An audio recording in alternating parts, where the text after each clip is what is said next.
Hello my dears, welcome back in anchor classes YouTube channel. जैसा कि आप लोगों को मालूम है कि इस चैनल के माध्यम से वेरी इंपॉर्टेंट क्वेश्चन की शुरुआत हो चुकी है क्लास 10th के लिए, जो कि बहुत ही इंपॉर्टेंट क्वेश्चन है। तो हम लोगों ने अभी तक कवर कर लिया था फिजिक्स से रिलेटेड वेरी इंपॉर्टेंट क्वेश्चन का और केमिस्ट्री से रिलेटेड भी ऑब्जेक्टिव क्वेश्चन का। तो हम लोगों का लास्ट एक टॉपिक रह गया था तत्वों का आवर्त वर्गीकरण। तो आज हम इसको कवर करेंगे। हम लोगों ने बाकी सभी को कवर कर लिया है, ठीक है। तो बिना देर के मैं क्लास को शुरू करते हैं।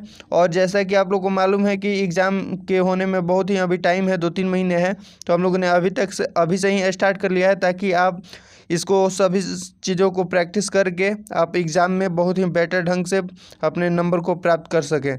यदि आप लोगों ने पहले वाले वीडियो को नहीं देखा है, पहले वाले का प्रैक्टिस नहीं किया है, तो लिंक डिस्क्रिप्शन में दे दूंगा, वहाँ से आप इसका प्रैक्टिस कर सकते हैं। तो चलिए क्लास को शुरू करते हैं। फर्स्ट क्वेश्चन कहा जा रहा है कि आवर्त सारणी के प्रथम वर्ग के सदस्य हैं। आवर्त सारणी के जो भी प्रथम वर्ग के सदस्य जो होते हैं, इस तरह से जो भी खड़ा होता है, तो ये फर्स्ट वाले वर्ग जो होते हैं, इसमें जो भी धातु होता है यह किस नेचर का होता है, कैसे होते हैं। तो ए है अम्लीय धातु होता है, बी है क्षारीय धातु होता है, सी है अक्रिय गैस होता है और डी है मिश्र धातु होता है। तो आवर्त सारणी के प्रथम वर्ग के सदस्य कैसे होते हैं, तो क्षारीय धातु होते हैं, यानी ऑप्शन नंबर बी आपका करेक्ट हो जाएगा, ठीक है। ये नेचर में कैसे होते हैं, क्षारीय होते हैं। ये प्रथम वर्ग के सदस्य कौन कौन से क्षारीय होते हैं, तो आइए उनको भी समझ लीजिए। तो आपका फर्स्ट होता है Na सोडियम, जिसको कहा जाता है। सेकेंड होता है K यानी पोटेशियम को कहा जाता है। Rb यानी कि रुबिडियम और Cs यानी कि सीजियम। आप इन सभी पॉइंट को लिख सकते हैं। Fr मतलब फ्रांसियम। ये जो भी 5 आपको एलिमेंट्स दिख रहे हैं, धातु दिख रहे हैं, ये नेचर में कैसे होते हैं, बेसिक होते हैं, क्षारीय होते हैं। ये क्षारीय इसलिए होते हैं कि यह जल से अभिक्रिया कर, क्षारीय धातु कहने का मतलब कि यह जल से अभिक्रिया कर प्रबल क्षार बनाता है। जैसे कि आप एग्जाम्पल के तौर पर समझिए कि यदि हम सोडियम को लेते हैं और यह इसको जल से अभिक्रिया कराते हैं हम H2O से, तो ये क्या होता है, तो NaOH बनता है, यानी कि सोडियम प्रबल क्षार बनता है, सोडियम हाइड्रोक्साइड, और साथ में हाइड्रोजन गैस को रिलीज़ करता है, छोड़ता है। और इसके साथ हाई टेम्परेचर यानी कि बहुत ही अत्यधिक ताप, प्रबल ताप यह उत्पन्न करता है। ये कैसे करता है, कि जैसे कि आपको मालूम होगा कि ये सोडियम के करैक्टर के बारे में कि यह इसको किरोसिन तेल में रखाया जाता है डुबो के, ताकि यह सुरक्षित रहे। बाकी अदरवाइज़ यह कहीं रखा जाए तो इसमें आग पकड़ लेता है, जिससे बहुत ही अत्यधिक ताप उत्पन्न हो जाता है। तो ये जल से अभिक्रिया कर बहुत ही अत्यधिक ताप उत्पन्न करता है, साथ में प्रबल क्षार बनाता है और हाइड्रोजन गैस को रिलीज करता है, ठीक है। नेक्स्ट क्वेश्चन की ओर हम देखते हैं। नेक्स्ट क्वेश्चन कहा जा रहा है कि आवर्त सारणी में शून्य समूह का तत्व है। आवर्त सारणी में शून्य समूह का तत्व कौन है, तो आपका फर्स्ट है हाइड्रोजन, बी है हीलियम, सी है कार्बन डाइऑक्साइड और डी है Cl2 यानी कि क्लोरीन। तो आपका सेकंड का ऑप्शन हो जाएगा ऑप्शन नंबर बी हीलियम। यानी कि आपको मालूम होगा कि ये आवर्त सारणी हो गया, ये आवर्त सारणी हो गया इस तरह से। SPDF ब्लॉक जो होते हैं आप देख लीजिएगा ध्यान से, कुछ इंपॉर्टेंट एलिमेंट्स तत्व हैं। तो आवर्त सारणी के शून्य समूह का तत्व कौन कहलाता है, यानी शून्य समूह किसे कहा जाता है, तो आपको मालूम होगा ये सेकेंड जो वर्ग होते हैं ये क्या होते हैं, शून्य समूह होता है। तो शून्य समूह का कौन सा तत्व कहलाता है, तो हीलियम। यहाँ होता है हाइड्रोजन या हीलियम, इस तरह से एलिमेंट्स सारे होते हैं, ठीक है। थर्ड क्वेश्चन देखते हैं। थर्ड क्वेश्चन है कि मीथेन में कितने सहसंयोजन बंधन होते हैं। मीथेन यानी कि CH4 को मीथेन कहते हैं। इसके पहले वाले यदि आप लोगों ने प्रैक्टिस सेशन को कवर नहीं किया होगा तो जा कर के डिस्क्रिप्शन में लिंक दे दिया है, उसको आप पहले देख लीजिएगा, तब धीरे धीरे इस तरह से आप आगे की ओर बढ़ते जाइएगा, सभी प्रैक्टिस सेशन को कंप्लीट कर लीजिएगा यदि चैनल पर फर्स्ट बार हैं तो। थर्ड का क्वेश्चन है कि मीथेन में कितने सहसंयोजन बंधन होते हैं। यानी कि मीथेन कहा जाता है CH4 को, और CH4 को हम जब स्ट्रक्चर बनाएंगे तो यह इस तरह से बनता है। जैसे कि आपको मालूम है कि कार्बन के पास 4 हाइड्रोजन बॉन्ड होते हैं, तो यहाँ हाइड्रोजन हो जाएगा, यहाँ भी हाइड्रोजन, यहाँ हाइड्रोजन, यहाँ हाइड्रोजन, क्योंकि कार्बन एक है और H4 ये किसका स्ट्रक्चर है, ये CH4 जो है मीथेन का होता है। ठीक है, तो CH4 में कितने सहसंयोजन बंधन होते हैं? तो आपको दिख रहा है सहसंयोजन बंधन सिंगल बॉन्ड यानी कि एकल बॉन्ड। तो 1 है, 2 है, ये 3 है और ये 4 है। तो 4, तो थर्ड का आपका ऑप्शन हो जाएगा, ऑप्शन नंबर बी सही हो जाएगा, 4 है। ठीक है, थर्ड के बाद हम क्वेश्चन नंबर 4 देखिए। कहा जा रहा है कि आधुनिक आवर्त सारणी में तत्वों के वर्गीकरण का आधार है।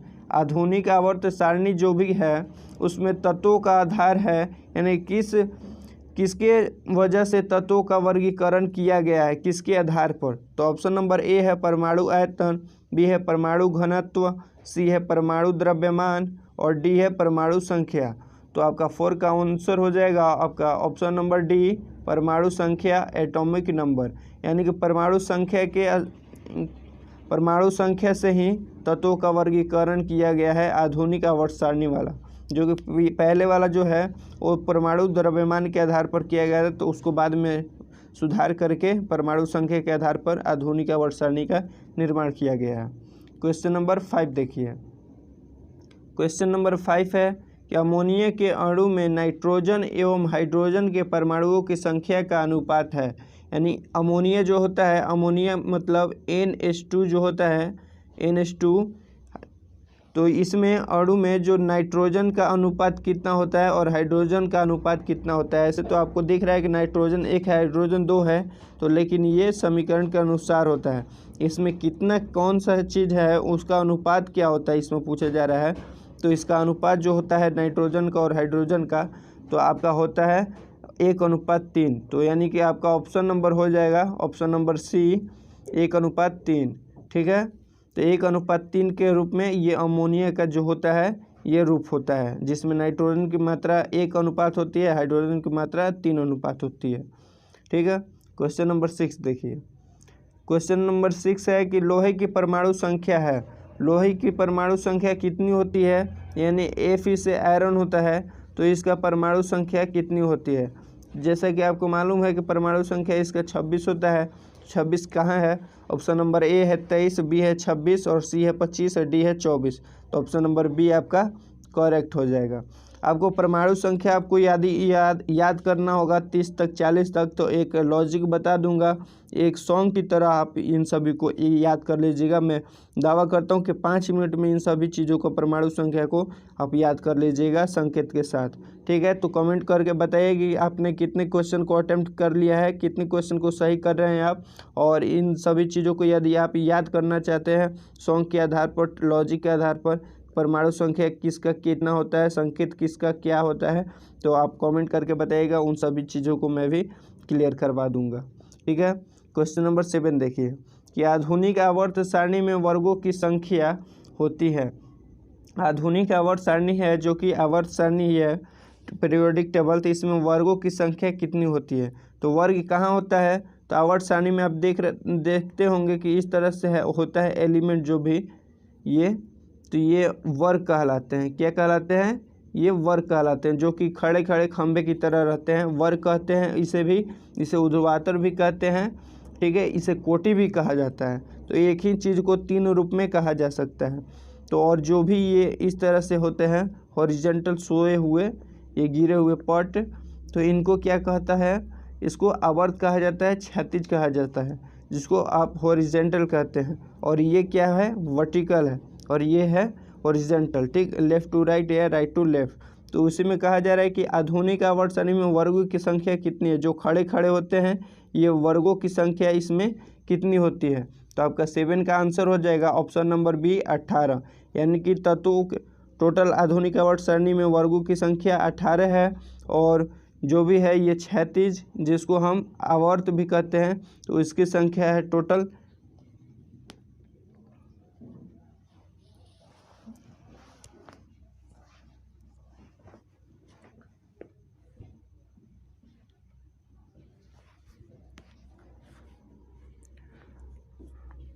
संख्या। तो आधुनिक आवर्त सारणी में वर्गों की संख्या कितनी है? तो 18 है। क्वेश्चन नंबर 8 देखते हैं कि ओजोन के एक अणु में ऑक्सीजन के परमाणुओं की संख्या होती है। ओजोन के एक अणु में ऑक्सीजन के परमाणुओं की संख्या कितनी होती है। ऑक्सीजन के परमाणु की संख्या पूछा जा रहा है कहाँ, तो ओजोन के अणु में। ओजोन क्या है, एक परत है, लेयर है। तो ऑप्शन नंबर ए है 1 है, बी है 2 है, सी है 3 है और डी है 4 है। तो 8 का आपका आंसर हो जाएगा ऑप्शन नंबर सी 3 है। यानी कि ओजोन जो है, ओजोन परत, इसमें बहुत सारे गैस हैं, तो उसी में ऑक्सीजन के अणु की संख्या कितनी है, 3 है। ठीक है। क्वेश्चन नंबर 9 देखिए कि आवर्त सारणी में कितने आवर्त होते हैं। देखिए हम लोगों ने अभी तक तुरंत जाना था कि वर्गों की संख्या कितनी होती है, 18 होती है। फिर वर्गों आवर्त सारणी में कितने आवर्त पूछे जा रहे हैं, 36 पूछे जा रहे हैं, जिसको हम हॉरिजॉन्टल पट कह रहे थे। तो 9 का आपका आंसर हो जाएगा ऑप्शन नंबर सी 7 होते हैं। तो यानी कि यहाँ से हम लोगों ने जाना क्या कि आवर्त सारणी जो होते हैं इसमें जितने भी पट होते हैं ये आवर्त या क्षैतिज, तो इनकी संख्या 7 होती है, और जो भी वर्ग होते हैं इनकी संख्या 18 होती है, जो कि ये खड़े होते हैं खंबे की तरह। ठीक है। क्वेश्चन नंबर 10 देखिए कि हीलियम गैस तत्व है। हीलियम गैस जो है ये कैसा तत्व है, ये नेचर में कैसा है। तो ऑप्शन नंबर ए है अक्रिय, बी है क्रियाशील, सी है सक्रिय और डी है उदासीन। तो 10 का आपका आंसर हो जाएगा ऑप्शन नंबर ए अक्रिय। ये हीलियम गैस जो अपना नेचर में कैसा होता है, अक्रिय होता है। ठीक है। क्वेश्चन नंबर 11 देखिए कि आवर्त सारणी में कितने आवर्त होते हैं। देखिए जहाँ समझने योग्य क्वेश्चन रहेंगे हम क्वेश्चन को समझने के साथ साथ आगे बढ़ते रहेंगे, अन्यथा हम उन्हें टिक करके, अब सिंपल सा क्वेश्चन रहेगा तो हम आगे बढ़ जाएंगे। ठीक है। तो घबराने की कोई बात नहीं है। 11 का आंसर क्वेश्चन है कि आवर्त सारणी में कितने आवर्त हैं। आवर्त सारणी में जो है कितने आवर्त हैं, आवर्त हैं या क्षैतिज है, तो बात सेम है। तो हम लोगों ने अभी तक देखा था फर्स्ट ही इसके ऊपर ही। तो आपका ऑप्शन है ए 7 है, बी है 9 है, सी है 8 है, डी है 12। तो आपका 11 का आंसर हो जाएगा ऑप्शन नंबर ए 7। ठीक है, 7 या 7। ठीक। क्वेश्चन नंबर 12 देखिए कि त्रिक का नियम निम्नलिखित में किसके द्वारा प्रतिपादित किया गया है। ठीक है। त्रिक का नियम पूछा जा रहा है कि किसके द्वारा प्रतिपादित किया गया है। ऑप्शन नंबर ए है न्यूलैंड्स द्वारा, बी है डोबेराइनर द्वारा, सी है मेंडलीव द्वारा और डी है मोजले द्वारा। तो त्रिक का नियम किसके द्वारा प्रतिपादित किया गया है, किसके द्वारा बनाया गया है। तो 12 का आपका आंसर हो जाएगा ऑप्शन नंबर बी डोबेराइनर द्वारा। डोबेराइनर ने इसको त्रिक का नियम को प्रतिपादित किया था। ठीक है। क्वेश्चन नंबर 13 देखिए कि आधुनिक आवर्त सारणी में समूहों की संख्या है। आधुनिक आवर्त सारणी में कितने टोटल समूहों की संख्या है। तो ऑप्शन नंबर ए है 7 है, बी है 8 है, सी है 9 है और डी है 18 है। तो 13 का आपका आंसर हो जाएगा ऑप्शन नंबर डी 18। यानी कि आधुनिक आवर्त सारणी में समूहों की संख्या कितनी है, 18 है। अब इसको समूहों की संख्या कहाँ कहा जा रहा है, तो आवर्त सारणी में जितने भी ये वर्ग होते हैं, ऊर्ध्वाधर होते हैं, कोटि होते हैं, ये खड़े खंबे की तरह होते हैं, तो ये 18 होते हैं। ठीक है। क्वेश्चन नंबर 14 देखिए कि सल्फर परमाणु को 12वीं कक्षा में इलेक्ट्रॉनों की संख्या कितनी होती है। इसमें सल्फर के बारे में पूछा जा रहा है कि सल्फर जो परमाणु होता है इसमें 12वीं कक्षा के इलेक्ट्रॉनों की संख्या कितनी होती है। तो आपको मालूम होगा एस से सल्फर को इंडिकेट किया जाता है। ये संकेत सल्फर का क्या होता है, एस होता है, और इसका परमाणु संख्या 16 होता है। तो आपको मालूम होगा कि 2n² ये एक फार्मूला है, ट्रिक है। यानी कि यदि पूछा जाए कि फर्स्ट ऑर्बिट में, फर्स्ट ये कक्षा में कितने इलेक्ट्रॉन होते हैं, तो आपको n के स्थान पर 1 रखना होगा। तो 1 रखिएगा तो आपका इसका मान कितना हो जाएगा, 2 1 का स्क्वायर हो जाएगा 1 और 2 × 1 बराबर 2 हो जाएगा। अगर सेकेंड यानी कि सेकेंड कक्षा में कहा जाए, सेकेंड ऑर्बिट में, तो यहाँ n के स्थान पर आप 2 रखिएगा तो 2 का स्क्वायर 4 हो जाएगा, और 4 से 2 में गुना कीजिएगा, 4 से 2 में, तो आपका 8 हो जाएगा। यानी सेकेंड ऑर्बिट में हो जाएगा 8। तो अगर थर्ड में देखना है तो 3 का स्क्वायर 9 हो जाएगा, 9 से 2 में मल्टीप्लाई कीजिएगा तो 18 हो जाएगा। कौन से कक्षा में कितने इलेक्ट्रॉन होते हैं, इस तरह से आप चेक कर सकते हैं। ये एक ट्रिक है, बहुत कम ही लोग जानते हैं, तो जान जाइए आज से आप लोग। तो फर्स्ट में होता है 2, सेकेंड में होता है 8, थर्ड में होता है 18, तो इसमें 16 कहा जा रहा है। तो फर्स्ट में हम यदि 2 लेते हैं, इसमें 2 ले लिए तो बचा हमारा 16 में से कितना, 14। अगर सेकेंड में हम 8 ले लिए, इसका पूरा कर लिए तो हो गया 10, बचा कितना 6। तो 6 क्या पूरा हो जाएगा इसमें थर्ड में? तो नहीं, तो ये 6 जो हो जाएगा। और इस तरह से आप क्वेश्चन को टिक कर लीजिएगा। तो 14 का आपका आंसर हो जाएगा ऑप्शन नंबर सी 6। ठीक है। क्वेश्चन नंबर 15 देखिए। 15 है कि आवर्त सारणी के उदग्र स्तंभों को क्या कहते हैं? उदग्र स्तंभों को यानी कि स्तंभ मतलब आप समझ रहे हैं कि खंभा को कहा जा रहा है, तो खंभा को क्या कहते हैं? आवर्त सारणी में जो खड़ा होता है तो वर्ग कहते हैं या ऊर्ध्वाधर कहते हैं। ठीक है, तो आपका ऑप्शन नंबर ए दिखाई दे रहा है कि ए में है वर्ग, तो ऑप्शन नंबर ए को सही कर लीजिएगा। ठीक है, 15 का आपका आंसर ए हो जाएगा। क्वेश्चन नंबर 16 देखिए कि 16 है कि आधुनिक आवर्त सारणी का दीर्घतम यानी कि बड़ा रूप किसकी प्रस्तुतिकरण है? यानी कि आधुनिक आवर्त सारणी को बनाने में सबसे बड़ा योगदान किसका रहा है? कौन इसका प्रस्तुतिकरण किए हैं? तो ऑप्शन नंबर ए है मेंडलीफ, बी है मोजले, सी है लोथर मेयर और डी है लुईस पास्चर। तो 16 का आपका आंसर हो जाएगा ऑप्शन नंबर बी मोजले। मोजले जो थे इनका ही हिसाब से लास्ट में सभी वैज्ञानिक जब थक गए थे तो मोजले ने ही सबसे ज़्यादा अपना योगदान दिया आधुनिक आवर्त सारणी को बनाने में, अधिकतम रूप प्रस्तुतित करने में। ठीक है, तो मोजले आपका बी ऑप्शन नंबर बी सही हो जाएगा। इसके बाद 17 क्वेश्चन देखिए कि निम्नलिखित तत्वों में से कौन सबसे अधिक आध्यात्मिक गुण धर्म को प्रदर्शित करता है? यानी कि आध्यात्मिक गुण धर्म को कहा जा रहा है, धात्विक नहीं। आध्यात्मिक यानी कि अधातु वाले गुण धर्म को सबसे ज़्यादा कौन प्रदर्शित करता है? कौन सा तत्व प्रदर्शित करता है? तो ऑप्शन नंबर ए है ब्रोमीन, बी है क्लोरीन, सी है फास्फोरस और डी है सल्फर। तो 17 का आप आंसर बताइए। तो 17 का आपका आंसर हो जाएगा ऑप्शन नंबर बी क्लोरीन। यानी क्लोरीन जो है सबसे ज़्यादा इसमें अधात्विक गुणधर्म पाए जाते हैं इन तीनों के अपेक्षा, यानी ब्रोमीन के अपेक्षा, फास्फोरस के अपेक्षा, सल्फर के अपेक्षा सबसे ज़्यादा अधात्विक गुण किस में होता है? तो क्लोरीन में होता है। ठीक है।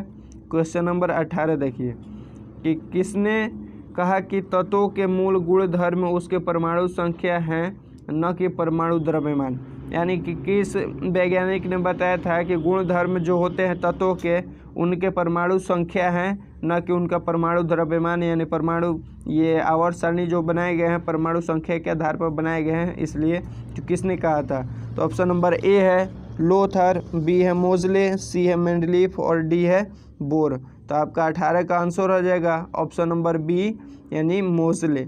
मोजले के ही आधार पर देखिए सबसे बड़ा योगदान किसका था? मोजले का था। और मोजले ने ही बताया कि परमाणु संख्या के आधार पर इसका वर्गीकरण किया जाए, इसलिए मूल गुण धर्म परमाणु संख्या है न कि परमाणु द्रव्यमान। ठीक है।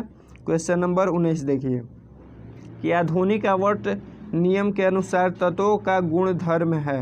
यानी कि आधुनिक आवर्त सारणी में तत्वों का गुण धर्म कौन है? किसके आधार पर इसका आधुनिक आवर्त सारणी का निर्माण किया गया? तो ऑप्शन नंबर ए है परमाणु द्रव्यमान का आवर्त फलन है, बी है परमाणु संख्या का आवर्त फलन है, सी है परमाणु साइज का आवर्त फलन है और डी है परमाणु आयतन का आवर्त फलन है। ठीक है। तो 19 का आपका आंसर हो जाएगा ऑप्शन नंबर बी परमाणु संख्या का आवर्त फलन है। एक ही क्वेश्चन को देख रहे हैं आप, अलग अलग अंदाज में हम लोगों ने रिपीट किया है, तो इस तरह से ही एग्ज़ाम में क्वेश्चन पूछे जाते हैं, न कि ज़रूरी नहीं है कि फिक्स यही क्वेश्चन आएंगे, इसी को पलट करके भी क्वेश्चन को किया जा सकता है। ठीक है, तो आप अच्छे से प्रैक्टिस कर लीजिएगा 1 से 2 बार। और अभी तक नहीं, यदि पहले वाले क्लास को आपने नहीं किया है, अटैम्प्ट नहीं किया है, तो आप जा करके डिस्क्रिप्शन में इन सभी का लिंक दे दूंगा, वहां से आप इनको कवर कर सकते हैं।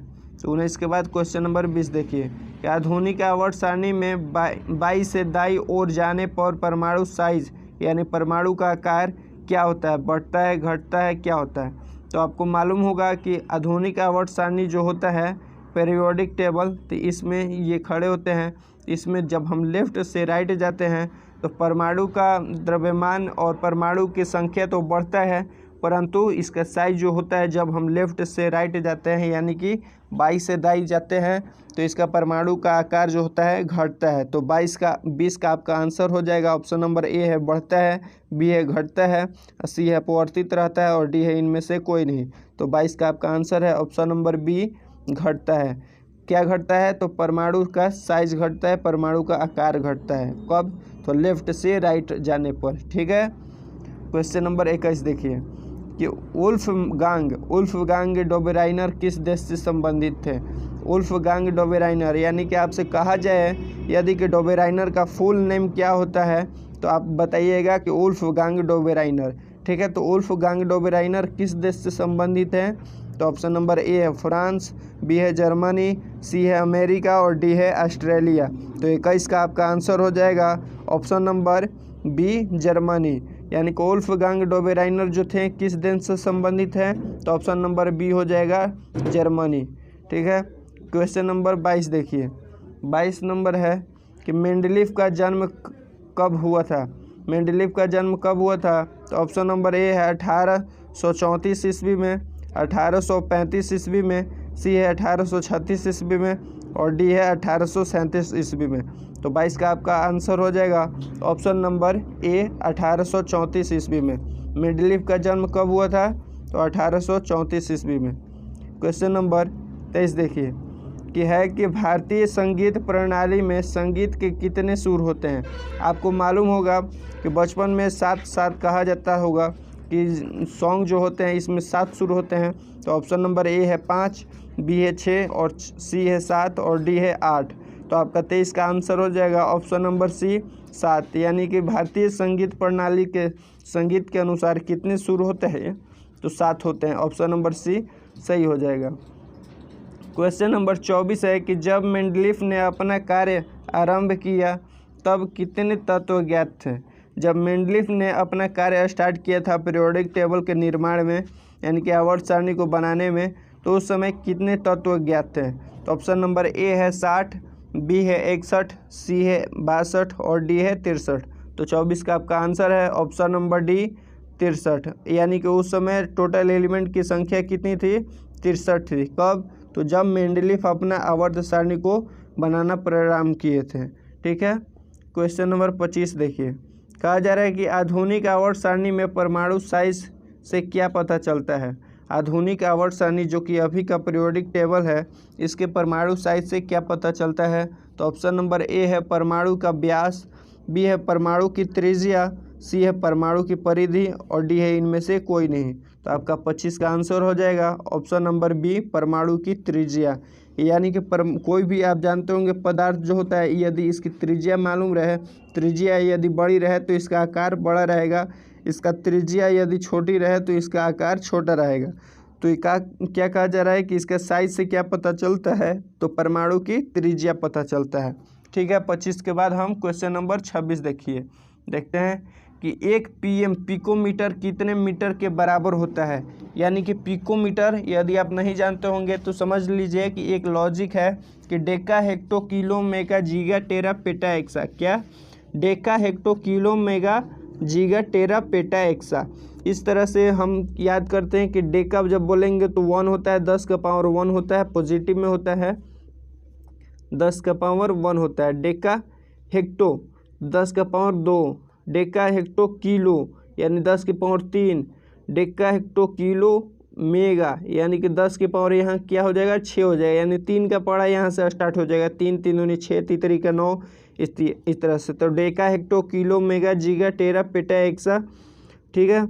और होता है deci centi milli micro nano pico femto atto. तो देखिए पिको आ जा रहा है यानी माइनस में, यानी डेसी बोलिएगा आप तो माइनस में चलता है। तो माइनस में कैसे चलता है, तो डेसी तो बोला जाएगा तो -1, डेसी सेंटी तो -2, डेसी सेंटी मिली तो -3, डेसी सेंटी मिली माइक्रो तो 3 का पढ़ा यहाँ से स्टार्ट हो जाएगा -6, -9, इस तरह से स्टार्ट हो जाएगा। तो क्या कहा जा रहा है कि 1 पिकोमीटर कितने मीटर के बराबर होता है। तो इसमें आ रहा है पिको, तो deci centi milli micro pico तो 10 के पावर यानी कि -9। ठीक है। 10 के पावर -9, 10 के power -9, deci centi milli micro nano pico, deci centi milli micro nano 3 के पावर 9 नैनो पिको। यानी पिको कहाँ आ रहा है, 10 के पावर -12 में आ रहा है, 10 के पावर -12 में। 10 के पावर -12 आपको कहाँ दिख रहा है, तो ऑप्शन नंबर सी दिखाई दे रहा है तो आपका 10 का पावर -12 ऑप्शन नंबर सी सही हो जाएगा। इसको भी किस तरह से याद किया जाता है 2 मिनट में आप याद कर लीजिएगा कि deci centi milli micro nano pico femto atto, इसको भी आप कमेंट में बताइएगा। हम इन पर भी एक वीडियो बना देंगे, 2-4 मिनट का वीडियो होगा, आप याद कर लीजिएगा। ठीक है। क्वेश्चन नंबर 27 देखिए कि किसी भी तत्व की संयोजकता कैसे निर्धारित की जाती है। कोई भी एलिमेंट है तो उनकी संयोजकता किसके आधार पर कैसे निर्धारित की जाती है। तो ऑप्शन नंबर ए है इलेक्ट्रॉन की संख्या से, बी है प्रोटॉन की संख्या से, सी है न्यूट्रॉन की संख्या से और डी है इनमें से सभी, यानी कि सभी के आधार पर। तो 27 का आपका आंसर हो जाएगा ऑप्शन नंबर ए इलेक्ट्रॉन की संख्या के आधार पर, यानी कि किसी भी तत्व की संयोजकता किसके द्वारा निर्धारित किया जाता है। तो ऑप्शन नंबर ए है इलेक्ट्रॉन की संख्या से। ठीक है। क्वेश्चन नंबर 27 देखिए, 27 के बाद 28 देखिए कि अष्टक का नियम निम्नलिखित में से किसके द्वारा प्रस्तुत किया गया। अष्टक का नियम जो होता है आपने केमिस्ट्री में पढ़ा होगा कि अष्टक का नियम, तो अष्टक का नियम किसके द्वारा प्रस्तुत किया गया है। तो ऑप्शन नंबर ए है लोथर मेयर द्वारा, बी है मेंडलीफ द्वारा, सी है डोबेराइनर द्वारा और डी है न्यूलैंड्स द्वारा। तो 28 का आपका आंसर हो जाएगा ऑप्शन नंबर डी न्यूलैंड्स द्वारा, यानी कि अष्टक का नियम किसने प्रस्तुत किया था। तो न्यूलैंड्स किया था। ठीक है।